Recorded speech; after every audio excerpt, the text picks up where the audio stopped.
Hello friends, good morning. मैं शिल्पी स्वागत करती हूँ आप सभी भावी अध्यापक अध्यापिकाओं का अपने चैनल द MSc PRS में। जैसा कि आपको मैंने अवगत कराया था कि आपका एग्ज़ाम कुछ समय के लिए टाल दिया गया है। चलिए क्वेश्चन देखते हैं। उत्तर प्रदेश मनोविज्ञान शाला कहाँ स्थित है?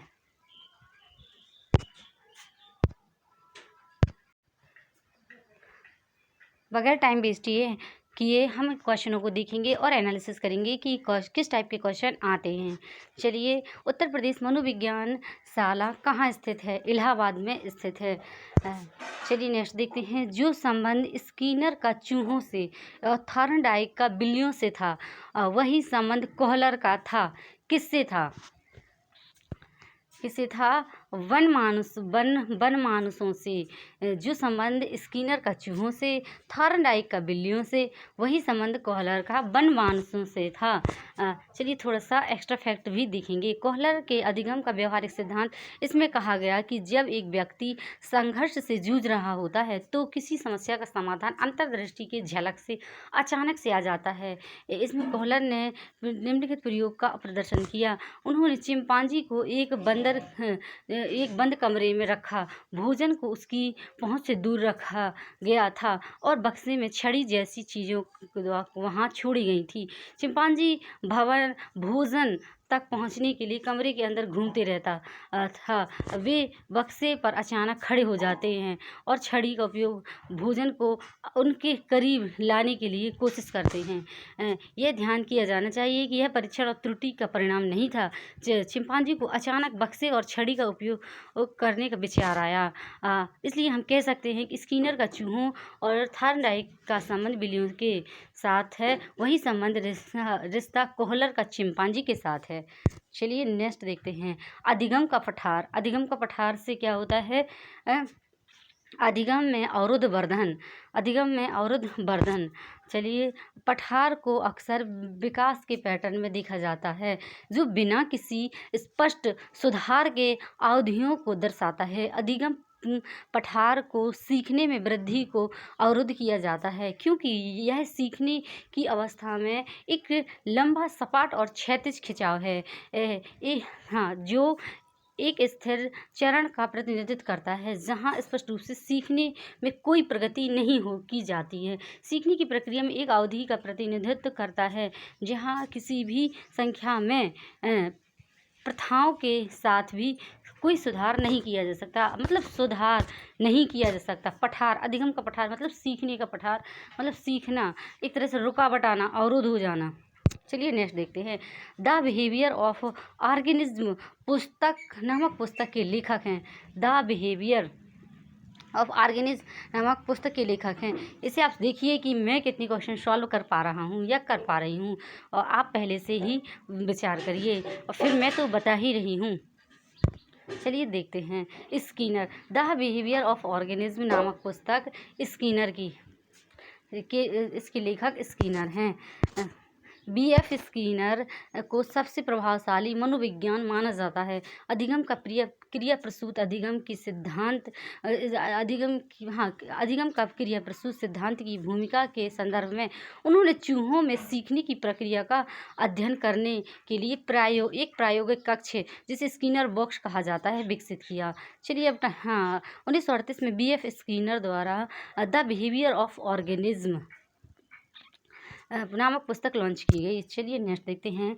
छात्रों में सही व्यवहार के प्रशिक्षण हेतु सर्वाधिक महत्वपूर्ण क्या है? सही व्यवहार के लिए क्या है सबसे महत्वपूर्ण? सही व्यवहार का प्रस्तुतिकरण। समस्या समाधान में लक्ष्य प्रवणता के संप्रत्यत को किसने प्रस्तावित किया? समस्या समाधान में लक्ष्य प्रवणता के संप्रत्यत को किसने प्रस्तावित किया? देखेंगे हम हल ने। समस्या समाधान में लक्ष्य प्रवणता के संप्रत्यत को किसने प्रस्तावित किया, हल ने किया। चलिए देखते हैं विथ एक्स्ट्रा फैक्ट। समस्या के समाधान में लक्ष्य ढाल की परिकल्पना 1932 में व्यवहारवादी क्लार्क द्वारा हल द्वारा प्रस्तुत की गई थी। यह एक लक्ष्य की उपलब्धि के लिए उन्नति का एक उपाय है। लक्ष्य ढाल परिकल्पना में कहा गया कि लक्ष्य के करीब पहुंचने की प्रवृत्ति लक्ष्य के साथ बढ़ती है। अंतिम लक्ष्य तक पहुंचने के लिए आंतरिक रूप से प्रेरित व्यक्तियों की प्रगति की धारणा, इनाम पाने के लिए स्टेप पर गोल ढाल एक बढ़ी हुई अच्छा जैसे भूख द्वारा उत्पन्न की गई। जैसे एक सीधे गली में चूहे तेजी से भागते थे क्योंकि वे खाने के शुरुआती बॉक्स में से आगे बढ़ते थे। इसलिए यह निष्कर्ष निकाला जा सकता है कि क्लार्क हल द्वारा समस्या निवारण में लक्ष्य ढाल अवधारणा को लागू किया गया था। चलिए नेक्स्ट देखते हैं। इनमें से कौन सूक्ष्म शिक्षण की विचारधारा से संबंधित नहीं है? कौन सूक्ष्म शिक्षण की विचारधारा से संबंधित नहीं है? देखिए, डेविड ह्यूम सूक्ष्म शिक्षण की विचारधारा से संबंधित नहीं है। निम्न में से कौन सा शिक्षण अधिगम का स्तर नहीं है? कौन सा शिक्षण अधिगम का स्तर नहीं है? ये है दूरवर्ती स्तर। हाँ, तो अधिगम शिक्षण का स्तर है अवबोध स्तर, चिंतन स्तर और स्मृति स्तर। चलिए नेक्स्ट देखते हैं। शिक्षण 3 स्तरों पर उत्तरोत्तर होता है। शिक्षण का स्मृति स्तर, शिक्षण का चिंतनशील स्तर। शिक्षकों को शिक्षार्थियों के विकास के चरण में को ध्यान में रखना चाहिए ताकि वांछित शैक्षिक उद्देश्यों को प्राप्त किया जा सके। शिक्षण के 3 स्तर हैं, ये तो मैंने बता ही दिए है। डिटेल में मैं क्लास अलग से ही चलाऊंगी टॉपिक वाइज। निम्नलिखित में से कौन सी कक्षा शिक्षण में प्रजातांत्रिक शिक्षण नीति नहीं है? कौन सी शिक्षण नीति नहीं है? व्याख्यान शिक्षण नीति नहीं है। कक्षा शिक्षण में जनतांत्रिक शिक्षण नीति नहीं है। ओके, नेक्स्ट देखते हैं। निम्न में से कौन सी समावेशी शिक्षा की एक विशेषता नहीं है? कौन सी नहीं है? यह केवल विशेष आवश्यकता वाले छात्रों के सीखने में अभिवृद्धि करती है। समावेशी शिक्षा नहीं है। समावेशी शिक्षा क्या है? यह दिव्यांग बालकों की देखभाल से उनकी शिक्षा एवं व्यक्तिगत विकास की ओर सेवा में बदलाव। समावेशी शिक्षा एक सतत प्रक्रिया है, कोई उपार्जित अवस्था या उत्पाद नहीं है। यह सभी विद्यार्थियों की क्षमताओं को अधिकतम स्तर तक बढ़ाना चाहती है। निम्न में से कौन सा फ्लेंडर की अनंत अंतःक्रिया विश्लेषण प्रणाली से संबंधित नहीं है? कौन सा नहीं है? अभिभावक कथन फ्लेंडर की अंतःक्रिया विश्लेषण प्रणाली से संबंधित नहीं है। अभिभावक कथन Flanders interaction analysis category system तकनीक डॉक्टर नेड ए फ्लेंडर द्वारा विकसित की गई थी। यह एक अवलोकन तकनीक है जो 10 श्रेणियों में कक्षा की बातचीत को रिकॉर्ड करती है। यह प्रणाली केवल शिक्षकों के मौखिक व्यवहार को मापती है। यह उपकरण से संबंधित बच्चों में शिक्षक प्रभाव के स्वरूप के प्रति दृष्टिकोण है। यह मुख्य रूप से शिक्षक के प्रभाव स्वरूप का विश्लेषण करने में साथ संबंधित है। शिक्षक के उन कृत्यों को अलग करता है जो विद्यार्थियों के उन कार्यों से स्वतंत्रता की कार्रवाई को बढ़ाते हैं और जो उसे घटाते हैं। फ्लेंडर 10 श्रेणी प्रणाली में कक्षा में होने वाली सभी घटनाओं को 3 प्रमुख वर्गों में वर्गीकृत किया गया। चलिए देखते हैं नेक्स्ट। भाषण में अर्थ की लघुत्तम इकाई है। भाषण में अर्थ की लघुत्तम इकाई है क्या है? शब्द का भाग, अर्थ का। इसमें भाषण में अर्थ की लघुत्तम इकाई है शब्द का भाग। चलिए थोड़ा सा इसमें देख लेते हैं। देखिए, शब्दांश भाषण में सबसे छोटी इकाई जो आमतौर पर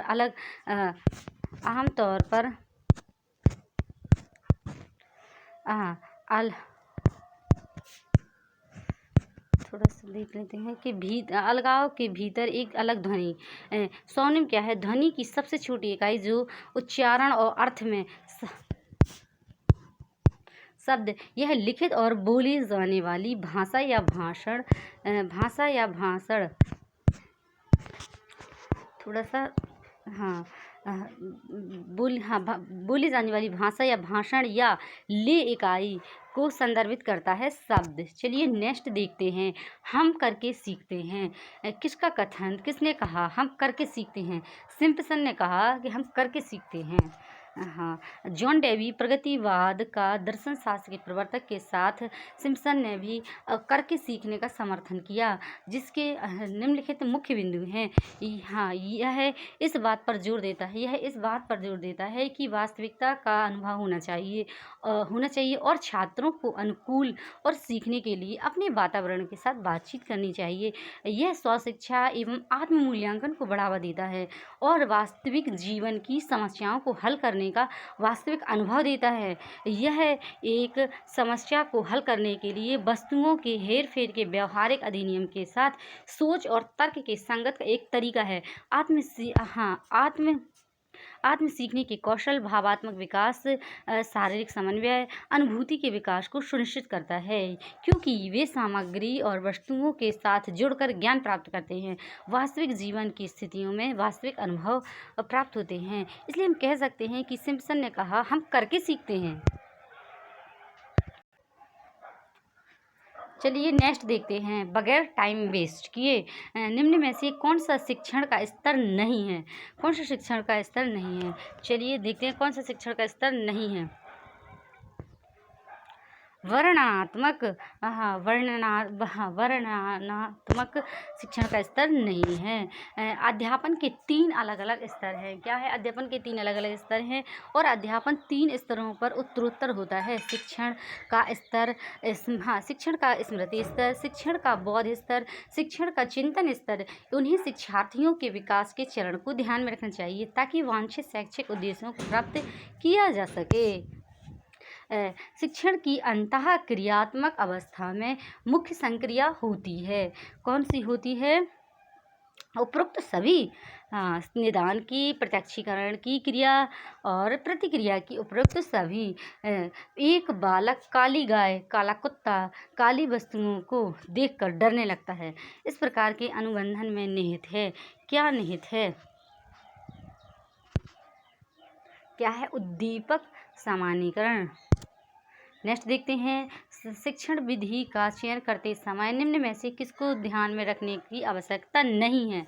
किसको ध्यान में रखने की आवश्यकता नहीं है? अभिभावक की पृष्ठभूमि। शिक्षण विधि का चयन करते समय निम्नलिखित में से किसको ध्यान में रखने की आवश्यकता नहीं है? अभिभावक की पृष्ठभूमि की। चलिए नेक्स्ट देखते हैं, निम्न में से कौन सी बाल्यावस्था की एक विशेषता नहीं है? बाल्यावस्था की एक विशेषता नहीं है। कौन सी है? जिज्ञासा की कमी बाल्यावस्था की विशेषता नहीं है। सामूहिकता की प्रबलता, और अभिवृद्धि में स्थिरता, समूह एवं खेलों में सहभागिता बाल्यावस्था की विशेषता है। ये स्थिर कौन सी नहीं है? ये है जिज्ञासा की कमी, क्योंकि बाल्यावस्था में जिज्ञासा बहुत अधिक होती है। बच्चे हर चीज़ सीखना चाहते हैं और वो देखते हैं, जो जैसा देखते हैं वैसा ही सीखते हैं। निम्न में से कौन सा सृजनात्मक प्रक्रिया से संबंधित नहीं है? सृजनात्मक प्रक्रिया से संबंधित नहीं। अभिप्रेरण सृजनात्मक प्रक्रिया से संबंधित नहीं है। सृजनात्मक वह घटना है जिसमें कल्पनाशील और मूल विचार वास्तविकता में बदल जाते हैं। यह एक ताज़ा दृष्टिकोण की पेशकश करके कुछ उत्पादन करने की संज्ञानात्मक क्षमता है। यह लक्ष्य निर्देशित सोच है जो असामान्य उपन्यास उपयोगी है। ग्राहम वालेस 1926 ने रचनाकार विचार प्रक्रिया को 4 चरणों में रेखांकित किया। कौन कौन से चरण है ये? तैयारी और ऊष्मायन और प्रदीपन और सत्यापन। इसे आप डिटेल में देख सकते हैं और पॉज करके थोड़ा सा स्टॉप कर सकते हैं और पढ़ सकते हैं और लिख भी सकते हैं। शॉर्ट नोट्स तैयार कर सकते हैं और आप करिएगा। निम्न में से कौन सा वृद्धि एवं विकास का प्रथम चरण है? कौन सा? शारीरिक विकास। वृद्धि एवं विकास का प्रथम चरण कौन सा है? शारीरिक विकास। मात्रात्मक रूप से मापने देखो, विकास जो निरंतर विकास क्या है? जो निरंतर परिवर्तन है, ऐसी घटना है जो गुणवत्ता और मात्रा दोनों के संदर्भ में देखी जाती है। मात्रा में हम ऊंचाई, वजन वजन जैसे शब्दों को मापते हैं। मात्रात्मक रूप से मापने को वृद्धि कहा जाता है, अर्थात संरचनात्मक और शारीरिक परिवर्तनों के संदर्भ में विकास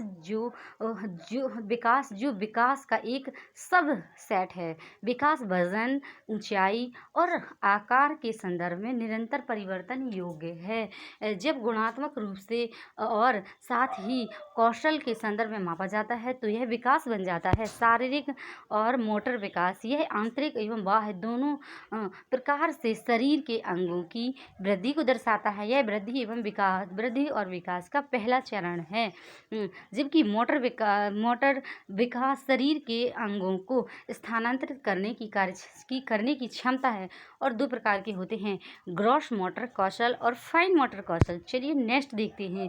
सीखना एक तरह का व्यवहार है। कैसा है? संशोधन है। सीखना एक तरह के व्यवहार का संशोधन है। सीखना एक नए ज्ञान को प्राप्त करने या वर्तमान ज्ञान या व्यवहार कौशल को संशोधित करने की प्रक्रिया है। सीखने के लक्षण कौन कौन से हैं? देखते हैं सीखने के लक्षण कौन कौन से हैं। सीखना हस्तांतरणीय है। सीखने के लिए सहभागिता की आवश्यकता होती है। सीखना एक आजीवन प्रक्रिया है।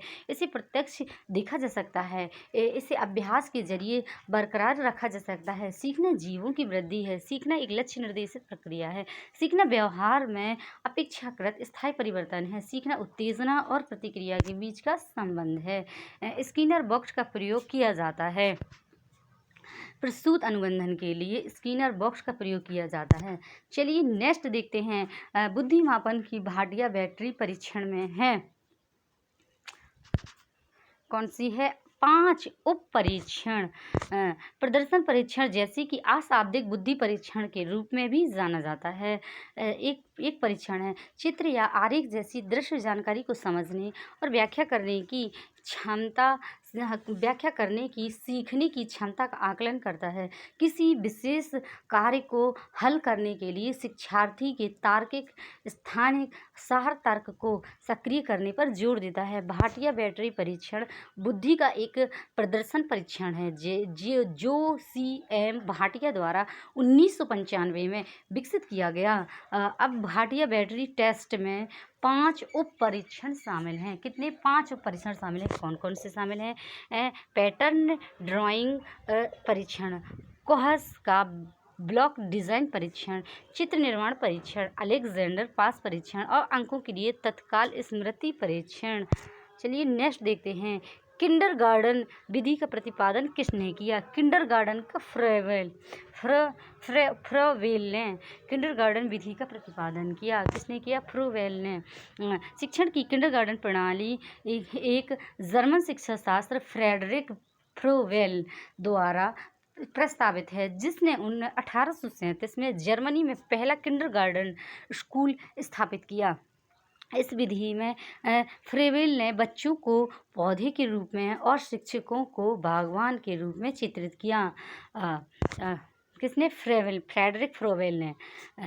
इस विधि का उद्देश्य सहयोगात्मक वातावरण में अपनी गति से उचित गतिविधियों के माध्यम से बच्चों को एक समृद्ध, सार्थक और संतुलित शिक्षा प्रदान करना है। यह बच्चे को स्वस्थ रखने के लिए विकास और वृद्धि के शारीरिक सिद्धांत पर आधारित है और बच्चों के समग्र विकास और विषय की समझ को और अधिक प्रभावी बनाने में सक्षम बनाता है। इसलिए हम निष्कर्ष निकालते हैं कि फ्रोवेल किंडरगार्टन पद्धति के संस्थापक थे। संकलनात्मक परामर्श के जन्मदाता कौन है? संकलनात्मक कौन है? थॉर्न। परामर्श व्यक्ति को स्वयं को और उसकी वर्तमान और संभावित भविष्य की स्थितियों को जानने के लिए सक्षम करने की एक प्रक्रिया है, ताकि वह समाज के लिए महत्वपूर्ण योगदान दे सके और परामर्श के साथ फेस टू फेस संबंध अपनी समस्याओं को हल कर सके। विभिन्न प्रकार के परामर्श दृष्टिकोण हैं। सामूहिक उदार,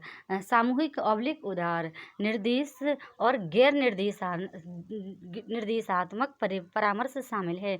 सामूहिक परामर्श निर्देशन और गैर निर्देशात्मक परामर्श का एक संयोजन है।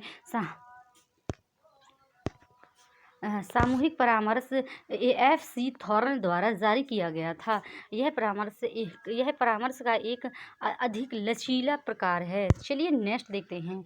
एक विद्यार्थी के अवांछनीय व्यवहार को परिवर्तित करने का सबसे प्रभावी तरीका कौन सा है? एक विद्यार्थी के अवांछनीय व्यवहार को परिवर्तित करने का सबसे प्रभावी तरीका कौन सा है? कारण ज्ञात करना और उपाय उपलब्ध कराने का प्रयास करना। एक विद्यार्थी के अवांछनीय व्यवहार को परिवर्तन करने का सबसे प्रभावी तरीका है कारण ज्ञात करना और उपाय उपलब्ध कराने का प्रयास करना। डिसलेक्सिया संबंधित है। किससे संबंधित है डिसलेक्सिया? किसे है? पढ़ने संबंधी समस्या से। डिसलेक्सिया डिसकैलकुलेसिया कहेंगे तो गणित कौशल संबंधी समस्या से है। इसमें बहुत सारे जिनने भी ये पेपर किया है ये इसमें पूरा गलत कर दिया है, लेकिन हम देखेंगे और अच्छे से सही और गलत में हम फर्क समझ सकेंगे इस पेपर को देख के। ओके, चलिए नेक्स्ट देखते हैं। ब्रेल लिपि और टेप रिकॉर्डिंग किसके लिए शैक्षिक प्रावधान के रूप में प्रयुक्त किए जा सकते हैं? ब्रेल लिपि दृष्टिबाधित। चलिए नेक्स्ट देखते हैं। CWSN का अर्थ है। CWSN का अर्थ क्या है? विशिष्ट आवश्यकता वाले बच्चे। चलिए विशिष्ट आवश्यकता वाले बच्चे, चलिए थोड़ा सा देख लेते हैं। विशेष आवश्यकताओं वाला एक बच्चा जिसे CWSN के रूप में जाना जाता है मूल रूप से एक बच्चा है जो अपने अनूठी चिकित्सा और विकास संबंधी कठिनाइयों के कारण अपने या अपने साथियों के अतिरिक्त की ज़रूरत है। इससे संबंधित मुख्य बातें हैं। विशेष आवश्यकताएं हल्के से लेकर अधिक गंभीर हो सकती हैं। अधिकांश विशेष आवश्यकताओं को उपचार या विशेष कार्यक्रमों और सेवाओं के लिए अच्छी तरह से प्रतिक्रिया देता है। शिक्षक बच्चे की अधिकांश ज़रूरतों को पूरा करने में बहुत महत्वपूर्ण भूमिका निभाता है। विकलांगता अधिनियम 1995 और UNCRPD विकलांग लोगों के अधिकारों पर संयुक्त राष्ट्र सम्मेलन अधिकार माता पिता अन्य हितधारकों को समझाने के लिए शिक्षक के लिए एक महत्वपूर्ण पहलू है। चलिए नेक्स्ट देखते हैं। बगैर टाइम वेस्ट किए निम्न में से कौन सा परामर्श का एक तत्व नहीं है? परामर्श का एक तत्व नहीं है, कौन सा नहीं है? वृत्तिक वृद्धि परामर्श का एक तत्व नहीं है। थोड़ा सा देख लेते हैं। परामर्श व्यक्ति को खुद को और उसकी वर्तमान और संभावित भविष्य की स्थितियों को जानने के लिए सक्षम करने की एक प्रक्रिया है ताकि वह समाज के लिए महत्वपूर्ण योगदान दे सके। परामर्शदाता